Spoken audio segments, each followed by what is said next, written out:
ces couleurs que tu aimais. Les pommiers roses sur fond bleu ont le parfum des jours heureux. Rien n'a changé. Qui chante, Philippe? Qui chante pour vous accueillir? C'est Nana. Ah, Nana, bah oui. Et oui, tous les arbres sont en fleurs. Les magnolias sont en fleurs. Les magnolias ont été en fleurs pour une certaine partie, ceux qui étaient caducs, et d'autres vont en fleurir à partir du mois de juin, juillet, pour ceux qui sont plutôt persistants, comme le magnolia grandiflora. Effectivement, le magnolia, c'est une pluie de tulipes et une pluie d'étoiles. Il y a énormément de variétés. Il n'y a pas qu'une seule variété qui fleurit au printemps, hein. Le Soulanjana traditionnel, le fameux magnolia à fleurs de tulipes plutôt dans les roses blancs ou même plutôt, on l'appelle nigra, un peu plus sombre. Mais le magnolia, il y a des centaines de variétés, des centaines d'hybrides au jardin. Alors souvent, ils fleurissent sur le bois nu, mais d'autres, comme le grandiflora, fleurissent sur un feuillage persistant. Il y en a qui sont pas odorants, d'autres qui sont très parfumés, selon le climat. Et surtout, ils montent entre 3 mètres et 30 mètres. Donc vous ayez un petit jardin ou un grand jardin, vous avez le choix dans les magnolias. Le sol, c'est plutôt légèrement acide à légèrement calcaire. D'autres ne supportent pas le sol calcaire, évidemment. Vous allez voir tout ça. On est allé il y a quelques jours à Saint-Jean-de-Beauregard voir un peu ce qu'on trouvait en magnolia. Regardez. Magnolia et autres merveilles sont les stars aujourd'hui. Originales, parfumées, certains sont même remontants. On compte environ 110 espèces de magnolias. Leurs fleurs attirent les insectes pollinisateurs au jardin. Ces arbustes nous offrent au printemps et parfois en été de véritables tulipes de couleur. Allez, c'est parti avec le Yaeko. Ça, c'est un magnolia Yaeko. C'est un magnolia qui a la particularité de remonter, c'est-à-dire de refleurir pratiquement tout l'été jusqu'à l'automne. Le magnolia Yaeko est très original. On ne le trouve pas souvent dans nos jardineries. C'est dommage, car il nous offre à partir de mars-avril des fleurs dans des tonalités pourpres et rouges. Il propose 2 floraisons. La première est rouge au printemps et la deuxième en été est pourpre. Il atteint une hauteur raisonnable entre 2 et 5 mètres. C'est un Parotiopsis jacquemontiana.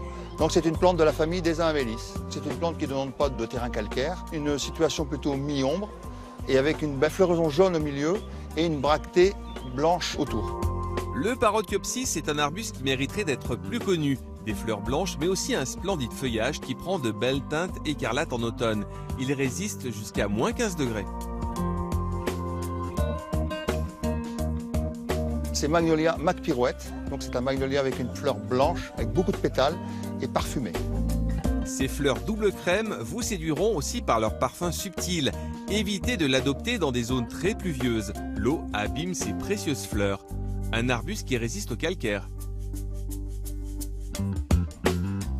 C'est Magnolia Léonard Messel, donc c'est un magnolia plus classique, on en rencontre plus facilement, mais qui est un beau magnolia avec une belle floraison rose, qui fleurit qu'une fois au printemps.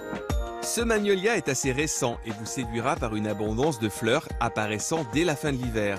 Elles sont subtilement parfumées, dégageant des senteurs citronnées. Le feuillage vert se teinte de jaune doré en automne. On peut même le planter en bac. C'est Magnolia Sensation. C'est un magnolia qui a la particularité de fleurir longtemps. Une fois au printemps, mais longtemps, entre 1 mois et demi et 2 mois. Floraison jaune avec un peu de rose dans la fleur. Une nouveauté vraiment originale aux grandes fleurs de 15 à 20 cm, crème pourprée au reflet vert en avril-mai. Exposition au soleil ou à mi-ombre, sol ordinaire, sans trop de calcaire, rustique à moins 15 degrés. C'est un Calicanthus rolstoni Artlage Vine. Donc c'est une floraison printanière, la floraison c'est au mois de mai, avec une fleur pourpre foncé. C'est une plante qui pousse au soleil, ou mi-ombre, ou même presque à l'ombre aussi. Cet arbuste mériterait d'être plus connu. Il produit de petites fleurs ressemblant à celles des nénuphars, pourpres, sombres ou blanches selon les espèces. Il affectionne les sols riches et le soleil. Toutes ces plantes présentées sont sur notre site internet France 2 Télématin. Belle journée au jardin. Il y a une véritable planète magnolia. Planète magnolia, oui. Combien d'espèces à peu près? Des centaines. Hein. On n'en a pas beaucoup en France. Il y en a beaucoup en Allemagne et en Angleterre. Alors, où est-ce que C'est je vais dommage, on n'en plante pas trop souvent dans les jardins. Alors, où est-ce que je vais l'installer, mon magnolia? Pas celui qui fera 30 mètres, mais Alors, sur la terrasse, Il y à en a un l'intérieur? petit qui s'appelle le Stellata. Il fait des fleurs toutes blanches, on dirait une pluie d'étoiles. Celui-là, vous pouvez le mettre en pot, dans un grand pot. Il ne va pas monter au-delà de 3 mètres et puis il se taille très très facilement. Pour les petits jardins aussi, ça c'est vraiment le magnolia idéal pour commencer, pour débuter. Il pousse tout lentement, il pousse très lentement. On peut même lui donner un aspect de bonsaï, c'est pas mal. Très bien, Philippe. Est-ce qu'on se retrouve demain matin? Oui. On se retrouve demain matin. Et on va essayer de décorer nos bassins. Voilà, on tout va ça. faire des aménagements de bord de bassin avec de la pierre reconstituée. Merci beaucoup, Philippe.